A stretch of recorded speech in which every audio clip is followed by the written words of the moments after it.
Hi everybody, welcome to part 2 of the Happy Halloween Quilt As You Go table mat project.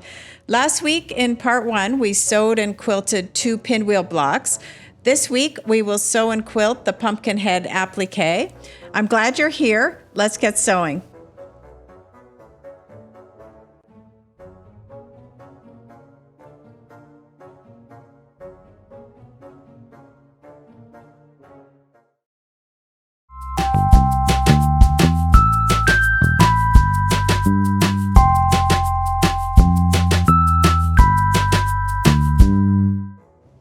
So I'm going to trace all the pieces for my pumpkin head project. I'm using Steam-A-Seam Light 2, and it has this yellow grid side, and that's the side I'm tracing onto. The image on the paper pattern is reversed because we are using this fusible and it gets applied to the wrong side of the fabric.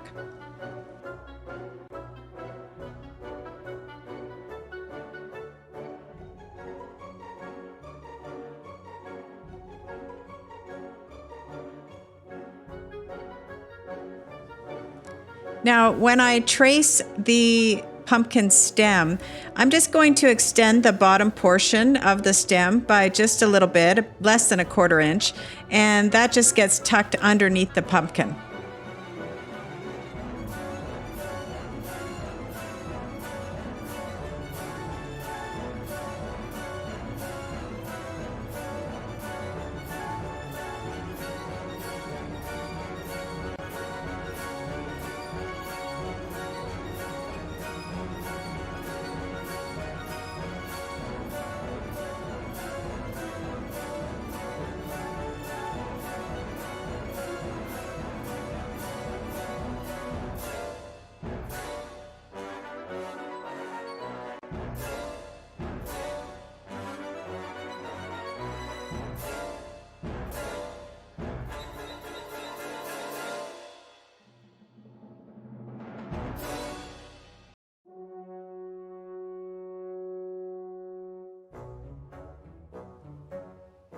Okay, once your shapes are rough cut, then peel the paper backing away and apply them to the wrong side of the fabric. Sometimes Steam-A-Seam is a little tricky in that the fusible wants to stick with the paper and not the grid side. It just takes a little fiddling sometimes to make sure only the paper peels off.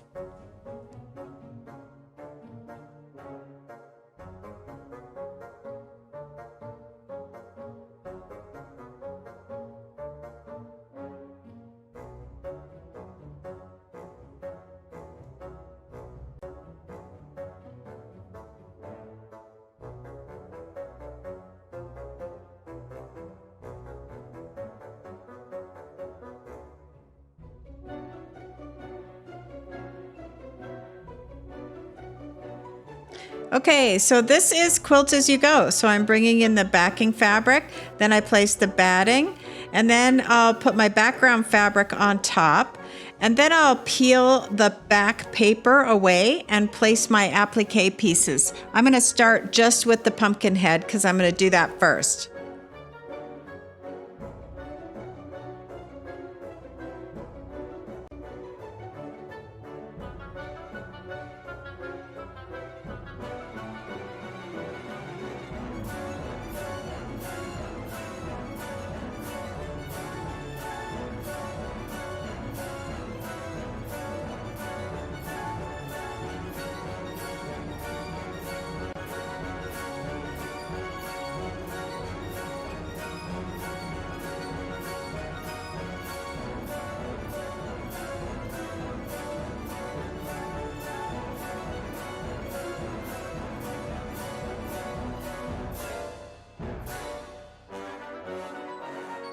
Okay, now I'm going to draw the lines on my pumpkin, and there's an example of it on the paper pattern. I'm just going to quickly eyeball it, and I'm using my Choco marker, which I really love this for this kind of work because the chalk brushes off really easily. It might be a little bit hard to see on the camera, but I can actually see it pretty well.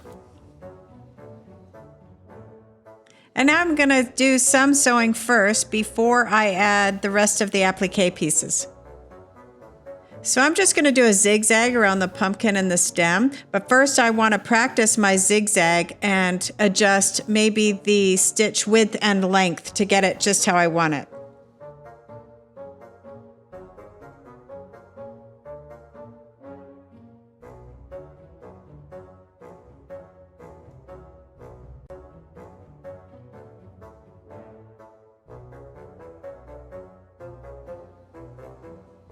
Okay, so here are a few stitches where I've changed the stitch length and width, and I've decided I like the one at the bottom, and I'm going to go ahead and use that. So practice with your machine and see what you like. I start by bringing my bobbin thread to the top, and then I'll do the zigzag stitch around the whole pumpkin, the stem, and all the lines that I've put on with my chalk. And when I need to, I'll actually sew back over some of the stitches I've already sewn, just so I don't have to break the thread. There's nothing wrong with breaking the thread, but in interest of time, and sometimes I like to just keep it moving.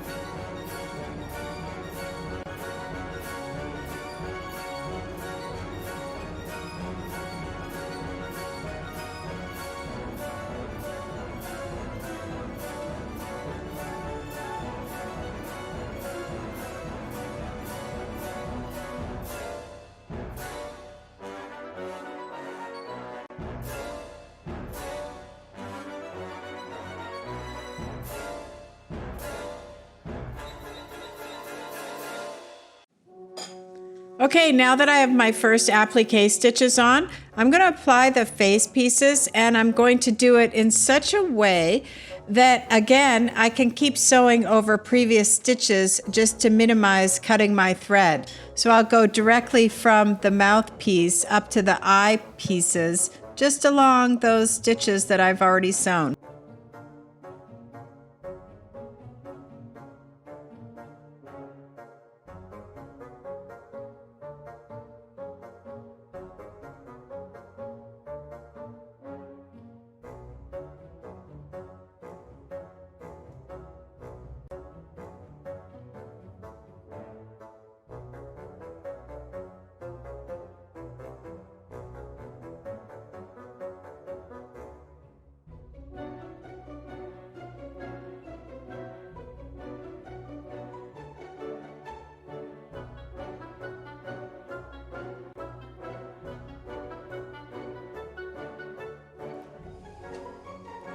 Okay, everybody, that's it for part 2.